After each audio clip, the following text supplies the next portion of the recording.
All right. So let's go ahead and jump in here. As I said, I do work with the GRE general test. So first reason, why might you even want to take the GRE? The GRE is flexible. What do we mean by that? Let's say you're just kicking the tires on business school right now. That is fine. You may decide that you want to go into engineering. Maybe you even want to go into law. All these this whole list here you can see are where GRE are required or at least accepted, suggested for the various programs. Law being kind of new in that. Business schools have been accepting the GRE since about 2010 was when that really started. A few of the top 10 schools did it, and then that kind of filtered down through the rest of the industry. I know that I led the move to accept GRE at both of the schools that I worked at. And quite frankly, you can look on the website's admissions for almost every school you'd be looking at right now and find that the GRE is something that you can submit for admissions with parity to the GMAT. But when I say it's flexible, you could still perhaps, if you're looking at doing a dual degree, maybe engineering or science along with your MBA, those are going to be more GRE. You can't take the GMAT over to them. That's going to be where you can have that flexibility.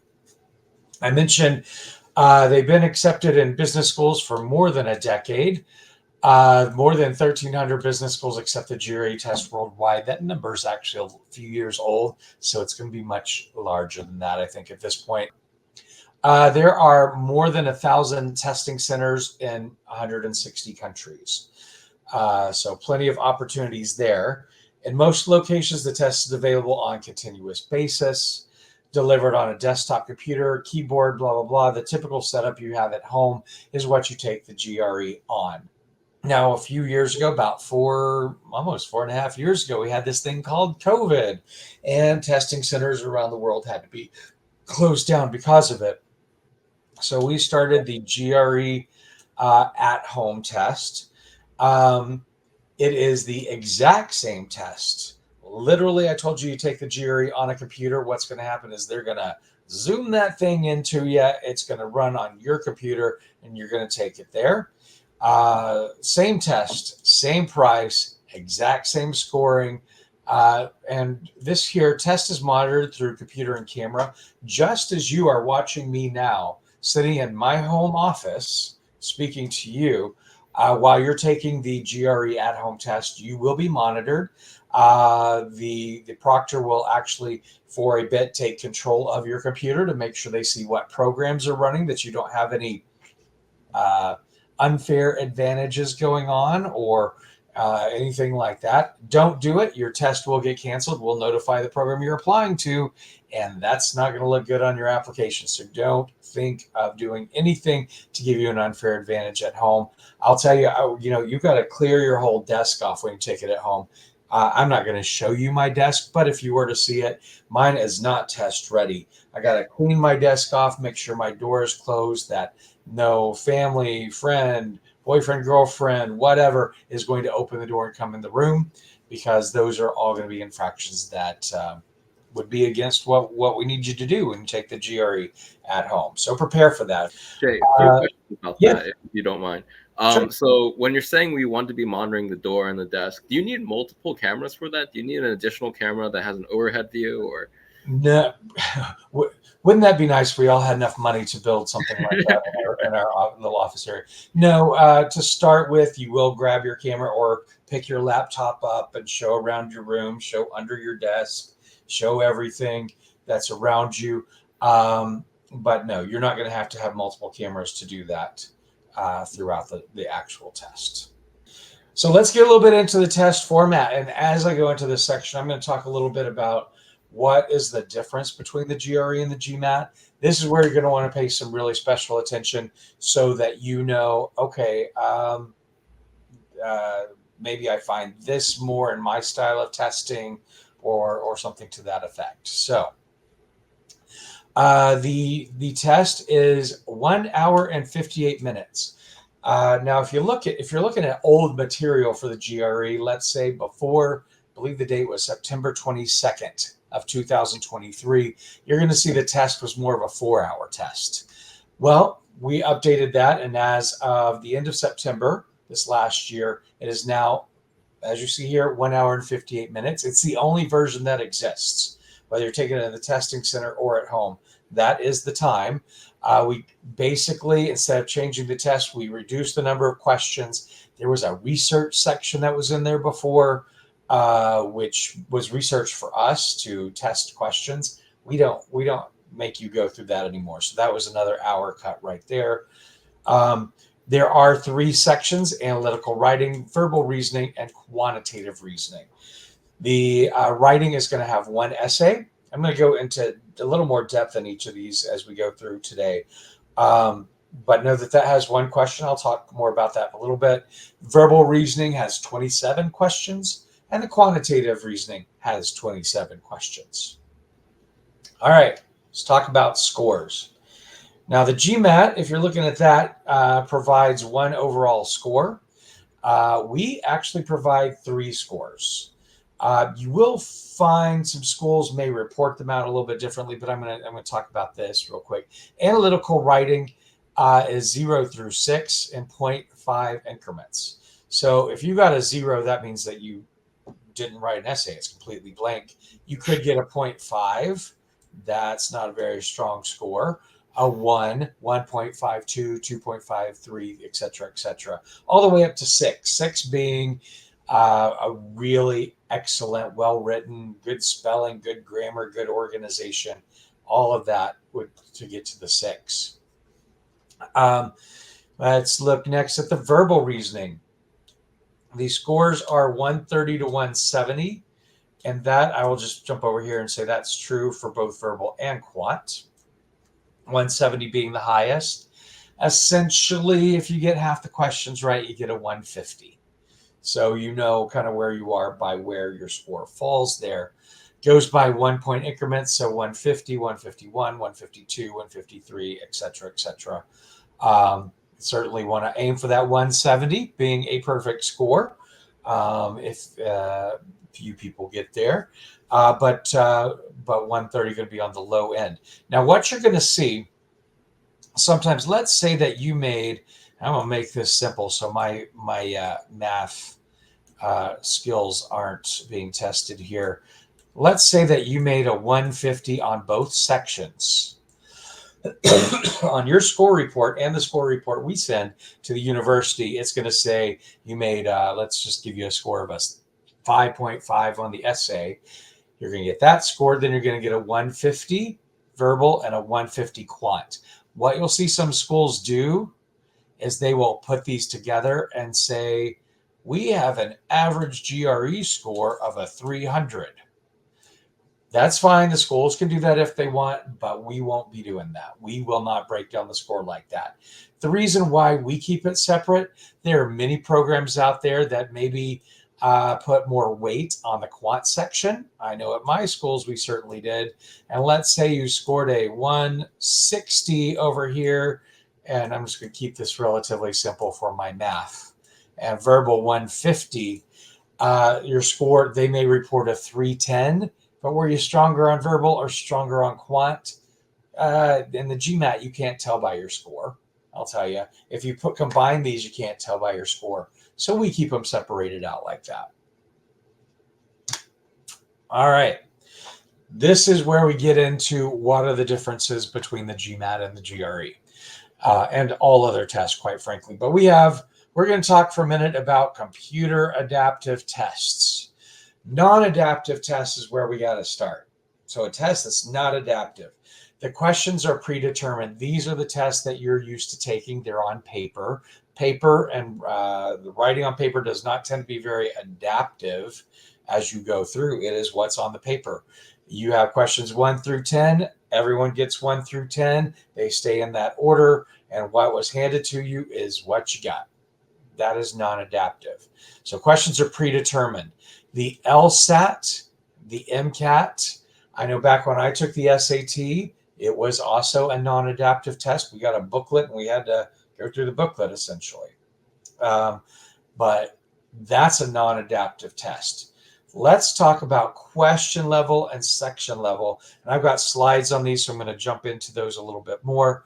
Question level adaptive means you answer a question. The very next question is going to be harder or easier based on if you got that question right. I've got a graphic for you. I'll show it in a second. Section level adaptive, you get a group of questions. Let's say, in the case of the GRE, you get 12. 12 questions. Depending how you do on those 12 is going to determine the next set of questions you get. Are they harder or are they easier? Let's look at the graphics I've made here. Here is a, let's see, this is a non-adaptive test right here. So paper test. This is, sorry, error right here. That should be, instead of computer adaptive, that should be non-adaptive tests. The MCAT LSAT paper-based test, you answer question 1, go to question 2, question 3, 4, 5, etc. And then depending on the percent of those that you get right, you'll get a score. If you get them all right, you go up here. You get them all wrong, you go down here. Most people wind up somewhere in the middle. That's non-adaptive. Question level adaptive test. This is what the GMAT is. Take note. This is what the other option for business school is. And here we got question 1 right here. Question 2, notice I've got 2 versions right here of question 2. You'll get the harder version if you get question 1 right. You'll get the easier version if you got question 1 wrong. That's essentially what happens. So let's make some paths through here. You can see this person got this one right, then wrong, then right, then right, then right. And so they ended up here. There are more questions than this on the GMAT, but you're going to score up here. That person did relatively well. Okay, this person off to a good start. Oh, and then they missed question 3. Now they're going down and ending right here. And that's how essentially your score is being calculated. Now, this is the GRE. This may look complicated. I'm going to try and make it very simple for you right here. So you're going to start here. You're going to come into the testing room. There you are, happy face, glad to be there and testing. All right, I can draw with a mouse. There we go. You're going to sit down here. I mentioned there are 27 questions in both the quant and verbal section. No, scratch that. That's not 15. This is 12. And then section 2 is going to be 15. All right, so what's going to happen is you're going to get 12 questions in section 1. You're going to answer all of those. If you get them all right, good job. You go up here to the more challenging content. If you get them all wrong, you're going down here. And those that get about half are going somewhere in here. Hey, I'm not saying there's only 3 boxes. That's not something that is there. That's not the important part. Think about, you're going to get a section of harder questions or easier questions depending how you do in section 1. Now you go through section 2, you get all of them right again. That's what everybody's aiming for, and that would get you the score of a 170. Having a horrible day, you got all of them wrong in section 1, all of them wrong in section 2. That is going to be your unfortunate score of 130. Now, most everyone listening will wind up here in the middle somewhere, depending how you do. Now, how is this different? I mentioned in here that you get 12 questions in section 1. What's going to happen? You get all of those questions at once, and you can move around. I'm going to give an example. This is a true story from my life, where I was taking a test, and I got to question 3. And part of the question required me to do the area of a triangle. Some of you out there are ready to do that. You're like, why is that an issue? Me, I'm good at math, but it had been a long time, and I don't know, something happened in my brain. It wasn't firing right. What's the formula for area of a triangle? I don't remember. And I was stuck. On the GMAT, you have to answer it right then and right there, because the very next question is going to be determined on how you did on this one. And the clock's ticking. You have to keep moving. So thank goodness I was in a situation like the GRE where I could go on and move on to further questions. I got to question, let's say number 7. Something in the question tipped me off.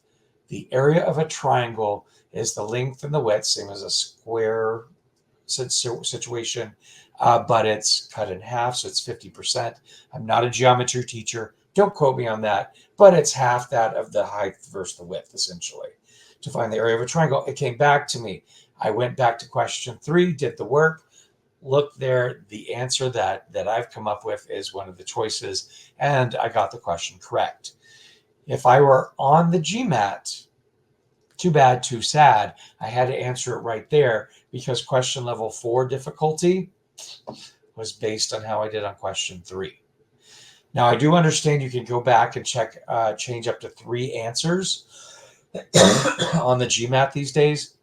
However, the difficulty of question 4 was determined at the time you answer question 3. So it is important that you answer 3 correctly.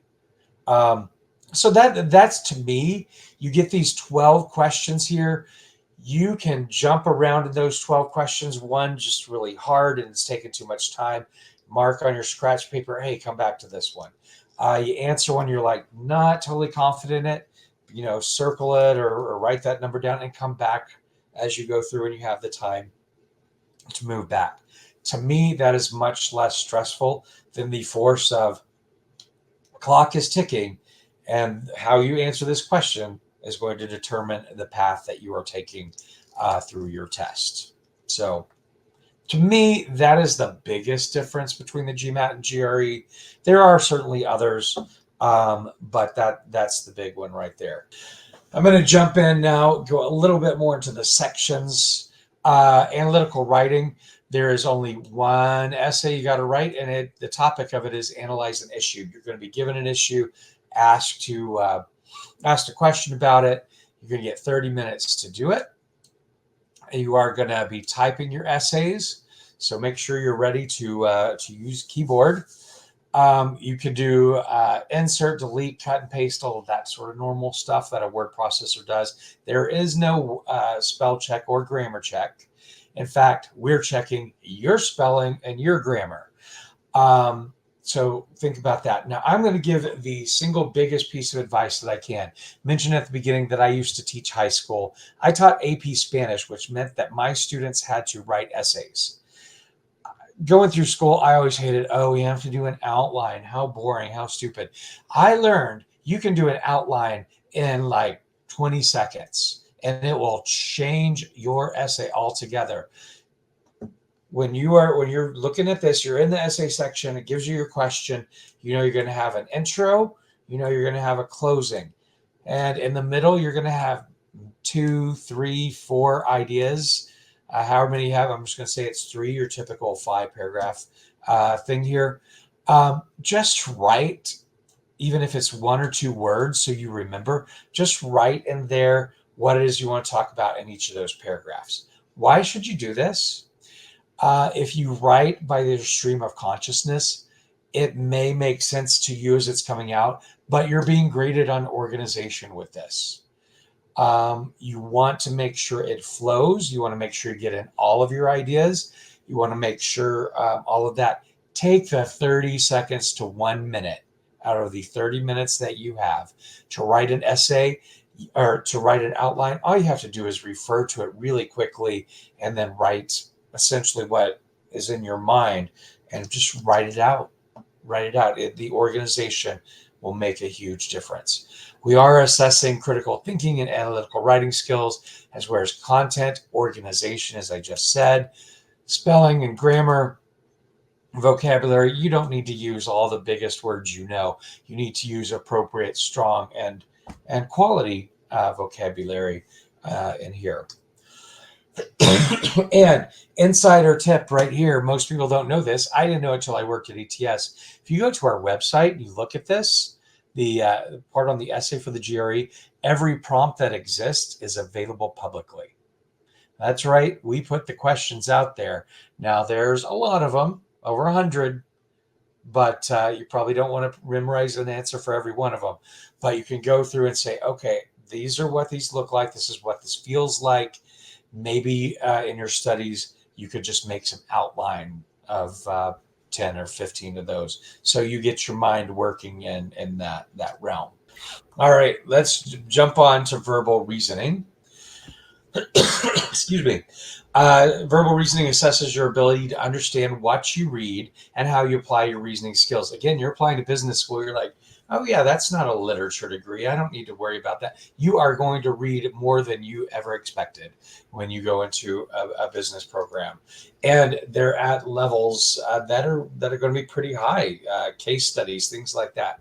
I'll tell you, everything that we put on the GRE in the verbal reasoning section are things from the real world. They are things from websites, news articles, any more formal sort of writing, things that you would come across in the real world. We didn't just write them to torture you. What we're trying to do is, do you understand completely what these real world writings are all about? Mentioned earlier, you got 27 questions in 41 minutes. Now, the way it works, there's 27 questions. You might have 3 or 4 about one reading selection, and then 3 or 4 about a different reading selection. So they may be grouped like that, but do know that that's how that works. I'm going to jump through, and I'm going to go through quickly. I'm not going to explain the answers in all of these for a matter of time, what the question types are, because this is also a slight difference between GMAT and GRE. First type here, multiple choice, select one answer choice. Here, you are going to read the paragraph, and then you're going to answer with, as it says down here very clearly, select one answer choice. When you do all the work, boom, it comes out, and there we go, our one answer choice. That you've probably done before. Multiple choice, select one or more answer choices. What? One or more? That sounds confusing. Yep. And these, we will always make sure very clearly on the screen. This is the exact screen from the GRE, by the way. It's going to tell you, in fact, twice here, that you should be selecting more than one or more. So you read this. I'm not going to read it out now for time's sake. When you answer the question, notice there are actually 2 things in here which are correct. If you mark one and not both of them, you got the whole question wrong. If you marked, in this case, the one here in the middle, whole question wrong. You got to make sure that each one that you mark is going back and answering the question that has been placed there for you. Okay, so that might be a little bit different than something that you're used to. You may want to spend some time practicing on those. Know they exist. Select end passage. Literally, you are doing exactly that. The question here is, select a sentence that distinguishes 2 ways of integrating rock and classical music. Boom, there it is. You're actually going to take your mouse and use it to highlight in here. It looks like I'm marking out, but you're going to literally reach over, bring your mouse over, and highlight it in the text. Okay. This looks a little more complicated. This is the text completion questions. Notice you have 1, 2, and 3 blanks in this paragraph. You have blank 1, 2, and 3 here. And you have various words that you can fill in with. Now, I'm going to tell you that just looking at blank 1, all 3 of these words may actually fit grammatically and by meaning there. You may need to read a little bit further in the paragraph to understand the meaning of the word. So yeah, this is your vocabulary being tested. I'm just going to look at this first one here. It is refreshing to read a book about our planet by an author who does not allow facts to be overshadowed, invalidated, or illuminated. All 3 of those work, but I'm going to have to go on in this paragraph to find which meaning is correct. By politics, well aware of the political disputes about, I'm not going to read that whole thing. What's going to happen at the end, you're going to see that you're going to highlight the word in here that fits correctly in that sentence by meaning of the paragraph. Okay, so that is there. Sorry, I'm racing through this one. Make sure I get through what I need to show you. And this one, this is called sentence equivalence questions. What you're doing, you will always have two answers, as it says here. Select the two answer choices that, when used to complete the sentence, fit the meaning of the sentence as a whole, and produce completed sentences that are alike in meaning. Now, I'll tell you right now, all of these words can fit in this blank, but there are two that have the same sort of meaning when I do it. Comprehensive, fundamental, inclusive, universal, significant, and ubiquitous. Again, testing your vocabulary here. And universal and ubiquitous mean more or less the same thing. It's found in all organisms except some bacteria, is almost as universal or is almost as ubiquitous. So that, if that looks a little bit challenging to you, spend some time practicing these. You'll start to get the idea down. And when you go in for your real test, you'll be ready for that. Quantitative reasoning. First thing I'm going to say here, look at this beautiful calculator. Yes, we give you a calculator to use in the quantitative section. We are not here to test if you can do long multiplication and division. Rather, we are here to test, can you figure out how to solve a problem? And let's be honest, all of us have, gosh, I probably got 6 calculators within arm's reach here, starting with my phone. I've got 2 computers here, an iPad, even on my watch, everywhere. So that's why we give it to you here. But this is it. This is as complicated as it gets. You don't get graphing functions and stuff like that. So know that this is the exact calculator. You're going to be tested arithmetic, algebra, geometry, and data analysis. And by data analysis, I do mean more looking at data, looking at charts and graphs, and making answering questions based on that, as opposed to really in-depth statistical analysis, which is going to take more than a calculator and a lot more time to do it by hand. So it's basic being able to understand what you're looking at. I'm going to jump ahead here, watching the time. Again, you got your multiple choice with one answer. So if you were to go through and do this, you would find that that is, in fact, the correct answer in that. You could have more than one answer. If you've solved for X in algebra before, you know that sometimes the answer could be 2 and -3, for example. That would be a case where you would have 2 answers, and you have to get both of them for the question to be right. In this case, which of the following integers are multiples of both 2 and 3? Well, there are 3 answers that fit that, and I have to put all 3 to get the question right. All right, quantitative comparison. Notice I got a whole new different slide here because these, to me, really stand out as different. The first thing to know about these is there are only 4 potential answers ever, and these are them. Quantity A is greater, B is greater, A and B are equal, or I don't have enough information to answer this question. We're not even asking you really to solve it. We're just saying, can you solve it? And if so, are they equal? One is greater than the other. So let's look at an example here. Geometry. We got quantity A is greater, A is PS, and quantity B is SR. Should be right here. So are these greater? Is A greater? Is B greater? Or are they equal? Looking at it, they look equal. But I got to use my geometric principles here, and all the rules and laws that I use there. It could be off by a micrometer, and they're not equal. So basically, I'm not going to go through this whole question. I could. It does tell me PQ equals PR, so we know that that and that are the same length.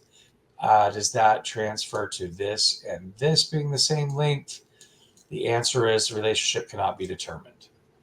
If that looks confusing to you, then you probably want to spend some time going through these questions. To me, they were the most different from any test that I've seen elsewhere. So spend some time getting used to these. This is where to put some practice.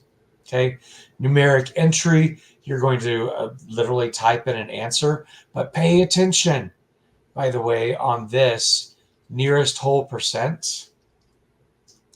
Notice here I put this in the calculator, came out to 0.333333. Nearest whole percent is 33. If I put 33.3, I'd get it wrong because I didn't follow the instructions. So, yep, look at those details. This is a data interpretation questions when we talk about the data analysis. You got a chart here. If the dollar amount of sales at store P was 800,000 for 2006 so this is percent change from 2006 to 7, from 2007 to 2008. Now, again, for time reasons, I'm not going to go through and work this whole thing, but basically it's looking at store P went up 10 and then down 10%.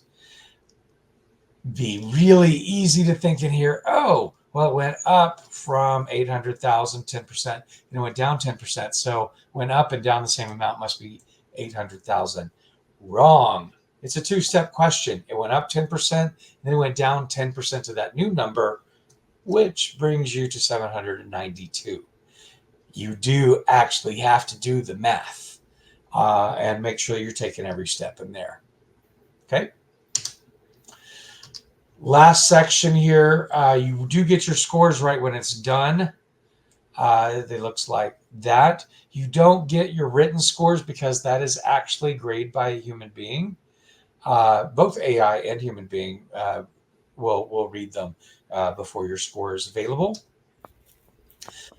Score select option. There's a number of ways to do this. You can send your scores right when you take it. You can hold off and say, I'm not sure where I want to send them to. I'll send them later, whatever. If you send them right when you take the test, you can send either all your scores or the test you just took. If you want to wait for a few days, you can send the one you just took, you can send all of them, or you can say, you know what, I took it 5 times, send test number 4. So you can do that. And I mentioned you took it 5 times. That sounds like something nobody wants to do. Do great your first time. You don't have to, but you are welcome to. And many people do. Don't feel bad if you are one of them. Take the GRE more than one time. You can take it every 21 days. So if you don't get the grade that you wanted, you can wait out 21 days. And you can do it 5 times within a 12-month period. So that including if when you take it, you're like, oh, I don't think I did well, and you cancel your scores. If you cancel your scores, you don't get to see what they were. That's just you feel you did bad. So no. But you can take it every 21 days with 5 times in a year. There are a lot of things out there. I'm not going to go through every single one of them. These are things that we offer at ETS. The reason I encourage you to look at these are written by the people who wrote the actual test, not by someone who's read a lot of questions and kind of make up, oh, this is what they're going to be like. Now, these are actual former test questions written by the people that do the tests and using their tools. Certainly, absolutely, you should take at least one practice test. We do offer those. There's more than one, but you definitely want to go for those. There are books out there. You can find these on Amazon or at a bookstore if this one still exists near you. And mix and match what it is that you need. I will tell you, if I were doing this today, former teacher, I would say look at the GRE Mentor. It's on the Google the GRE and from ETS, our company, and you're going to find GRE Mentor. You can just Google and GRE Mentor. This is basically a computer program that adapts to you, adapts to when you're taking your test. Notice it says 51 days until your test. You put in when you're taking it, and it's going to calculate a curriculum for you to go through and day by day what you need to learn. Okay, that's a lot of material. Alan, do we got any more questions out there? We've got one from Jalaj, and he asks, could we select which section to attempt before starting the test? No, it will go through in the order that I've shown here at this time. Okay. So, Jalaj, hopefully that answers your question. I think I'm good. Let me stop sharing my screen here, bring y'all back over. The last piece of advice, and this is coming both from working with the GRE, but also from spending almost 2 decades as admissions director. Actually, it's two things. One, the worst thing that you could ever say to someone's in admissions is, don't pay too much attention to my GRE score. I didn't really have the time to prepare. You absolutely have the time to prepare if you make the time to prepare. The second thing I will say, which goes right along with that, take the test as early as possible. If you are planning to apply for 2025, that may seem like the deadlines are months and months away. And often, let's be honest, the GRE might be a big hurdle. Get it done early, get that stress behind you. It will also let you know kind of where you fit in at your target schools. Are you above average, below average? Do not take it the day before an admissions deadline. You're not going to get your scores in time. You're going to be extra stressed, all those. And also, as I mentioned, people do take the test more than one time. No one wants to, I assure you. But it gives you the opportunity, if you take it and you're not where you want to be, it gives you the opportunity 21 days later to make another attempt. Give you 3 attempts if you need to, whatever you think you may need. Just don't put that off. This is not something to procrastinate on. I personally, I set a date for when I was taking my admissions test a long time ago for my MBA. I set the date. I set it about 6 weeks out, 2 months out, something like that. And then you have that length of time to study. Don't put it off. Put it out, schedule it 2 months out, whatever you need to do. But get it done. Get it behind you. In that case, thank you so much, Jay. This was a fantastic session. Thank you so much, audience, for joining. And then I hope to see you guys in another session in the future. All right. Very good. Thank you, everyone.